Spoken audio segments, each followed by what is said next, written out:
ભક્તોના જોડે જોડાજે, આધ્યાત્મિક વિકાસ કરજે, કોઈ સારા એવા કામમાં નિમિત્ત બનજે. ત્યારે જય માતાજી મિત્રો, હર હર મહાદેવ.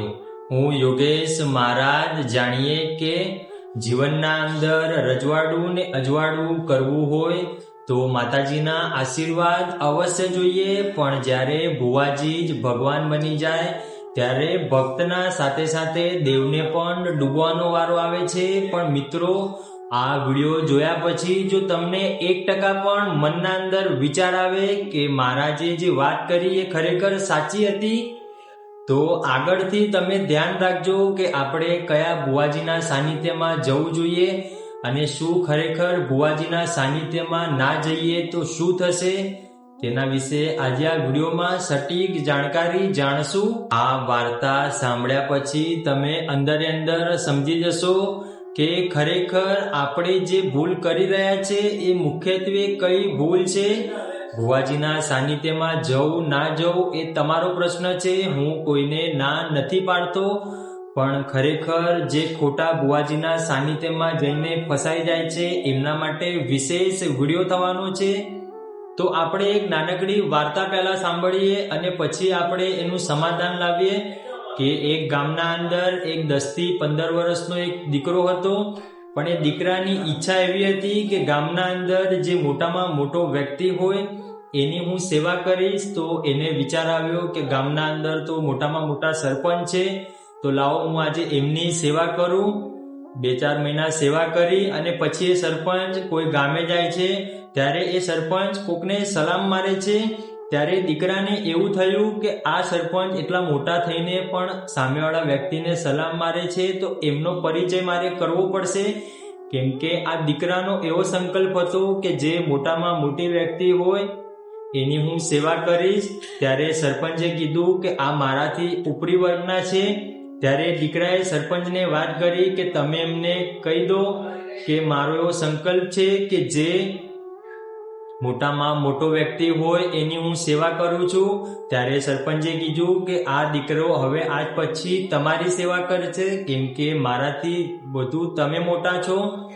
5-6 મહિના પછી એમના ત્યાં સેવા કરે છે. પછી એ વ્યક્તિ કોઈ મંત્રીના ત્યાં જાય છે, કોઈ રાજાના ત્યાં જાય છે અને રાજાને સલામ કરે છે. ત્યારે દીકરાને ફરીથી વિચાર આવ્યો કે મારો સંકલ્પ એવો હતો કે જે મોટામાં મોટો વ્યક્તિ હોય એની હું સેવા કરીશ, તો આ મંત્રી સાહેબ છે એ આ રાજાને કેમ સલામ આપે છે.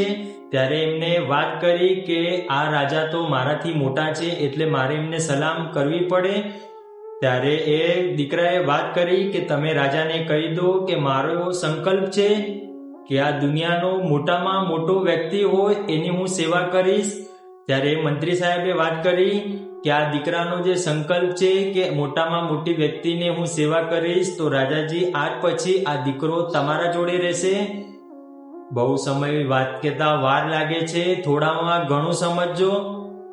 2-4 મહિના સુધી રાજાની સેવામાં આ દીકરો નિમિત્ત બન્યો. આ દીકરાએ બહુ અદ્ભુત સેવા કરી, પણ એક રાતે આ દીકરાએ જોયું કે રાજા રાતના 2 થી 2:30 ગાળામાં ઘોડે સવાર થઈને ક્યાંક અંધારી એક ઝૂંપડીમાં જાય છે. ત્યારે આ દીકરાને વિચાર આવ્યો કે આ રાજા તો રોજ જાય છે, લાવ આજે હું આમનો પીછો કરું. ત્યારે એ દીકરો પીછો કરે છે. અંધારો કૂવો હોય છે, પીછો કરતા કરતા એક જંગલના અંદર જાય છે અને રાજાને દૂરથી ઊભા જોઈએ છે. રાજા ઘોડેથી નીચે ઉતરે છે અને પછી એક નાનકડી ઝૂંપડી હોય છે, એ ઝૂંપડીના અંદર જાય છે. તો દીકરો પણ એકદમ ચોંકી જાય છે કે આટલા મોટા રાજા આ ઝૂંપડીના અંદર શું કરવા આવ્યા હશે. ત્યારે દીકરાએ ઝૂંપડીના અંદર જઈને જોયું તો એક સંત મહાત્મા ત્યાં સાધના કરવા બેઠા હતા. ત્યારે આ રાજા એમને જોઈને દંડવત કરવા લાગ્યા. ત્યારે આ દીકરાને એવો વિચાર આવ્યો કે આ રાજા કરતા પણ મોટા લાગે છે અને મારો એવો સંકલ્પ છે કે આ દુનિયાના અંદર જે પણ મોટામાં મોટું હોય એની હું સેવા કરીશ. ત્યારે એ દીકરાએ રાજાને કીધું કે રાજા તમે આને કહી દો, તમે આ સંત મહાત્માને કહી દો કે આમની હું સેવા કરવા માંગુ છું. ત્યારે સંત મહાત્માએ વાત કરી કે દીકરા, તારો જે સંકલ્પ છે કે આ દુનિયાના અંદર મોટામાં મોટા વ્યક્તિની સેવા કરવાનો, તો તારો ભ્રમ છે, કેમ કે દુનિયાના અંદર જો કોઈ મોટામાં મોટું હોય તો એ દેવ છે, ભગવાન છે, એના આશરે જ આ દુનિયા ચાલી રહી છે. પણ આપણો એવો ભ્રમ હોય છે કે આના વગર નહીં ચાલે, તો આ ભ્રમ આપણો ખોટો કહેવાય. આ વાર્તા પરથી આપણને એવું જાણવા મળે કે ગામના અંદર જો નાનું હનુમાનજીનું મંદિર હોય અને એ હનુમાનજીના મંદિરમાં ખાલી એક શ્રીફળની માનતા માની હોય તો પણ કામ થઈ જાય છે. કેટલાક લોકો 4 ધામની યાત્રા કરીને પણ દુઃખીના દુઃખી જ છે. તો મિત્રો, જાણીએ કે આપણો ભાવ હોવો જોઈએ. જ્યારે આપણે ગોળિયામાં હેકતા હતા એ દિવસે જ કુળની દેવીએ આપણો હાથ ઝાલ્યો હતો. પણ મોટા થયા અમુક આપણા એવા નીચ કર્મ જે આપણે નરી આંખે નથી જોઈ શકતા, એ કર્મ આધીન જો આપણને કોઈ દુઃખ આવ્યું હોય તો એ દુઃખનું સમાધાન આપણે લાવી શકીએ છીએ. પણ એના જગ્યાએ આપણે ખોટા ભુવાજીના સાનિધ્યમાં જઈને ભરાઈ પડીએ છીએ. તો મિત્રો, જાણીએ કે આપણે ભુવાજીના સાનિધ્યમાં ના જઈએ તો ઘેર બેઠા શું આપણું દુઃખ દૂર થશે.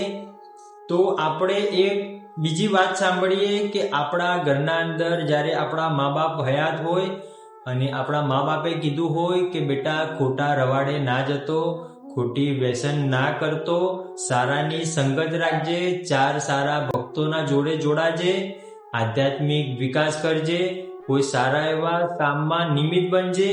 ત્યારે આપણે એ વાતને ઇગ્નોર કરી દઈએ છીએ. પણ જ્યારે આપણા મા બાપ ભગવાનના ધામમાં જાય, આપણે મોટા થઈએ અને આપણને કોઈ દુઃખ આવે ત્યારે આપણને વિચાર આવે કે લાવ મારા અડોશ પડોશમાં કોઈ ભાઈ ભુવાજી પાસે જાય છે તો હું પણ જાઉં. પણ મિત્રો, જ્યારે આપણે એ ભુવાજીના સાનિધ્યમાં જઈએ ત્યારે એવા ખોટા ભુવાજી લોકો એવું કહેતા હોય કે વાળણ ટોળણ કરવું પડશે, આના વગર છૂટકો નથી. ત્યારે એ જ વ્યક્તિ એમના ખોળા પાઘડી કરશે, એમના પગે પડશે. પણ જો આટલા જ પગે આટલી જ ખોળા પાઘડી કુળની દેવીની કરી હોય, આપણા મા બાપની વાર્તાનું પાલન કર્યું હોય તો દુઃખ ક્યારે ના આવે. પણ ચાલો, દુઃખ આવી ગયું, ભુવાજીના સાનિધ્યમાં ગયા, ભુવાજીએ કીધું પણ ખરા કે આજ પછી વ્યસન નહીં કરવાનું અને આજ પછી પવિત્ર જીવન જીવવાનું. ત્યારે પણ આપણે એમના ઉપર શંકા કરીએ છીએ કે ખરેખર આ ભુવાજીએ કીધું છે કે હું વ્યસન નહીં કરીશ, પવિત્ર જીવન જીવીશ, તો શું મારું આ દુઃખ દૂર થશે? તો આપણે પોતેના પોતે મૂર્ખ ગણાઈએ, કેમ કે આપણે આપણી કુળદેવી ઉપર તો વિશ્વાસ નથી કરી શકતા. પણ જે ભુવાજીના સાનિધ્યમાં જઈએ છીએ, જે જગ્યાએ ખરેખર સત્ય છે, એવા ભુવાજી ઉપર પણ આપણે શંકા કરીએ છીએ કે શું આ ભુવાજી દાદર મારશે. પણ મિત્રો, મારે તમને કહેવું છે કે ભુવાજીના સાનિધ્યમાં ગયા પછી જો તમને શંકા થતી હોય તો 2 હાથ જોડીને પ્રાર્થના કરું છું, કેમ કે સાનિધ્યના અંદર એવા કેટલાય ભુવાજી છે, એમને એક જ વાત કરી છે કે તમારા ઘરના અંદર જો તમે કુળદેવીનો દીવો ક્યારે પણ નહીં ઓલવ્યો હોય, તમારી કુળદેવીનું તમે વચન ક્યારે નહીં ભૂલ્યા હોય, કુળદેવીના માથે પડીને જીવ્યા હશો તો તમારા જીવનના અંદર ક્યારે દુઃખ નહીં આવે. અને જો દુઃખ આવશે તો એ દુઃખમાંથી કઈ રીતે બહાર આવવું એનું સમાધાન અવશ્ય મળશે. પણ આપણે એનો વિચાર નથી કરતા. આપણે એવા કુકર્મ કરીએ છીએ જે કર્માધીન આપણને ફળ મળે તો આપણે દુઃખી થઈએ છીએ કે આ ભગવાનની ઈચ્છા હતી. પણ એક સમયે આપણે એવું કેમ નથી વિચારતા કે ક્યાંક ના ક્યાંક મારાથી ભૂલ થઈ છે, એના કારણે જ આ દુઃખ આવ્યું છે. આપણા વડવાઓ પાસે 1 રૂપિયો નહોતો, છતાં પણ સંતોષ હતો, કેમ કે એમને એમના કર્મ ઉપર, એમને ભગવાન માતાજી ઉપર પૂરો વિશ્વાસ હતો કે મારા જીવનની નૈયા ક્યારેય ડૂબાડશે નહીં. સાથે સાથે એમનું કર્મ પણ એવું સત હતું. પણ આજે આપણે કર્મ તો જો ખોટા કરીએ જ છીએ, સાથે સાથે વિશ્વાસ પણ નથી રાખતા, તો જીવનના અંદર રજવાડું ને અજવાળું કઈ રીતે થશે? આપણા જીવનના અંદર જો સુખી થવું હોય, ભગવાનના માથે પડીને જીવવું પડે. જેને ભગવાનનો આશરો છે એને દુનિયામાં નમવાનો વારો ક્યારેય નથી આવતો, એ તમે પણ બહુ સ્પષ્ટ રીતે જાણતા જ હશો. તો હવે આગળથી તમે નક્કી કરજો કે શું ખરેખર ભુવાજીના સાનિધ્યમાં જવું જોઈએ. અને જો ભુવાજીના સાનિધ્યમાં ગયા તો આપણો વિશ્વાસ કેટલો હોવો જોઈએ એ આપણે અંદરના અંદર વિચાર કરવાનો. ડૉક્ટરના પાસે આપણે ઇમરજન્સીમાં ગયા, એમને પગે લાગ્યા, એમને સારી સારી વાત કરી ડોક્ટર સાહેબે ઈલાજ પણ કર્યો, સારું પણ થઈ ગયું. ઘરે આવ્યા પણ જ્યારે બિલ ભરવાનો વારો આવ્યો ત્યારે આપણે એમને ખોટી વાણીનો પ્રયોગ કર્યો કે આ ડોક્ટર તો લૂંટણીઓ છે, આના ત્યાં તો ના અવાય, આ લોકોના ગળા કાપે છે. તો મિત્રો, આપણે સ્વાર્થની સગી ભરી છે દુનિયા પલભરમાં ભૂલી જવાની.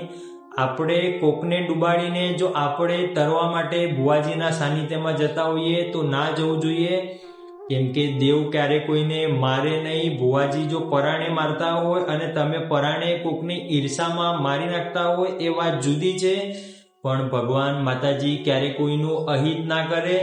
ભગવાન તો દયાળુ છે. તમારા જીવનના અંદર જો તકલીફ આવી હોય તો ચિંતા નહીં કરવાની, ભગવાનને પ્રાર્થના કરવાની. એકના એક દિવસ તમારા ઘરે પણ સુખનો સૂરજ અવશ્ય ઉગશે. જો તમે આ વાતથી સહેમત હોય તો કમેન્ટના અંદર જરૂર બતાવજો. તમે અમારી ચેનલના અંદર નવા હોય તો ચેનલને સબસ્ક્રાઇબ કરી રાખજો, જેથી કરી આવા ધાર્મિક વિડીયો તમારા સુધી સૌપ્રથમ પહોંચે. ત્યાં સુધી જય માતાજી મિત્રો, રાજી રહેજો.